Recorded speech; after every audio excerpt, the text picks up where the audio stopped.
Bu kitapta da ana hedefimiz Resulullah Aleyhisselatü Vesselam'ın şu hadisidir.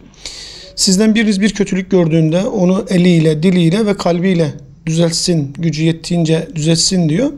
Biz de elimizden geldiğince hani kalemimizle toplumumuzda olan gençlerimiz üzerinde özellikle bir kötülük olan zina meselesini, flört meselesini, aşk meselesini bu kitapta incelemeye çalıştık, anlamaya çalıştık.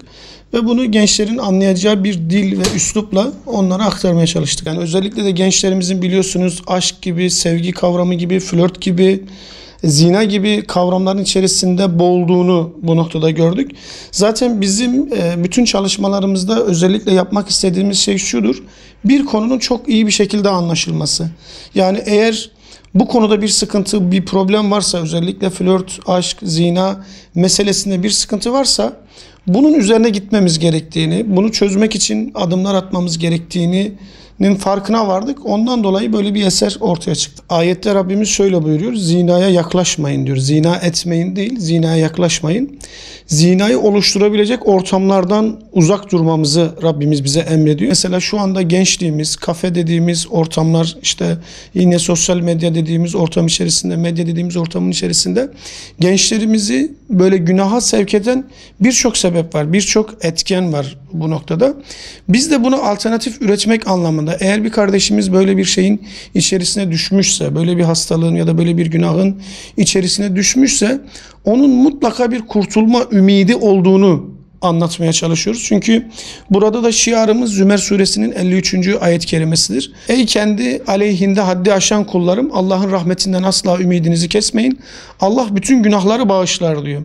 Yani bir kere bunu, yani günaha düşmüş o genç kardeşlerimize böyle bir ümit, böyle bir çıkış yolunun olduğunu mutlaka izah etmemiz gerekiyor. Çünkü yani eğer bir U dönüşü yapacaksak bunun başlangıç noktasının Zümer suresi 53. ayet-i kerimedeki Rabbimizin rahmetinden ümidimizin kesmemek olduğunu anlıyoruz. Eğer ki bizim gerçekten samimi bir şekilde o işlemiş olduğumuz günahlara tevbe ettiğimizde, o günahları oluşturabilecek ortamlardan uzaklaştığımızda, yine o tövbemizde samimi olduğumuzda, nasuh bir tövbeyle Rabbimize yalvardığımızda Rabbimizin bizi mutlaka affedeceğini, mutlaka bağışlayacağını görüyoruz. Bunu aşılamamız gerekiyor. Bunu kardeşlerimize anlatmamız gerekiyor ki gerçek manada bir U dönüşü yapılabilmiş olsun. Elhamdülillah, yani özellikle U dönüşüyle ilgili kitabımızda yoğun bir ilgi var. Hem internet üzerinden hem de dediğiniz gibi yani bu Adana içerisindeki kardeşlerimiz üzerinden de ciddi manada güzel, elhamdülillah ilgi var. Hem de güzel bir dönüş var. Kardeşlerimiz bu noktada güzel dönüşler yapıyorlar. Allah hamdolsun. Yani eğer ki o başta söylediğimiz hadisi yaşayabilirsek, yani bir kardeşimizin inşallah böyle o günaha gitmesine engel olabilirsek, bunun vesilesi olabilirsek inşallah maksat hasıl olmuş demektir. Biraz da yani kitaplarımızda kullanılan dil, üslup bu noktada çok önemli.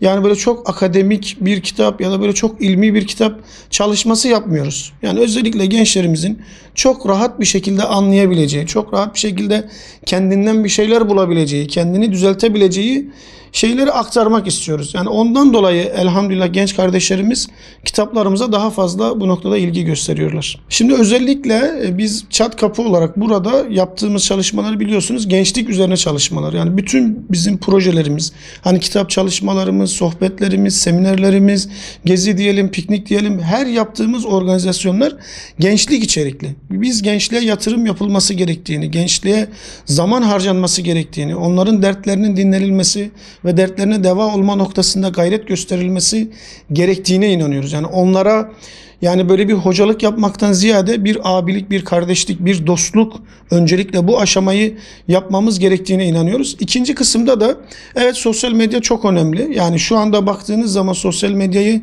en aktif olarak günaha meyilli, günah içerikli şeylerin üretildiğini görüyoruz. Ne yazık ki yaşam şeklimiz bu hale gelmiş. Gençlerimiz buradan bu şekilde kirletiliyor. Biz de Müslümanlar olarak buna bir alternatif üretmemiz gerekiyor. Yani kitap konusunda da bir hocamız şöyle bir nasihatte bulunmuştu bize. Yani dediğiniz gibi çok az kitap var, çok az okuyan var. Bir de İslami kitapların kitap camiasındaki etkisini düşünün. Yani yüzde kaçlık dilimi oluşturur, bunu düşünün. Sosyal medya için de aynı şey geçerlidir.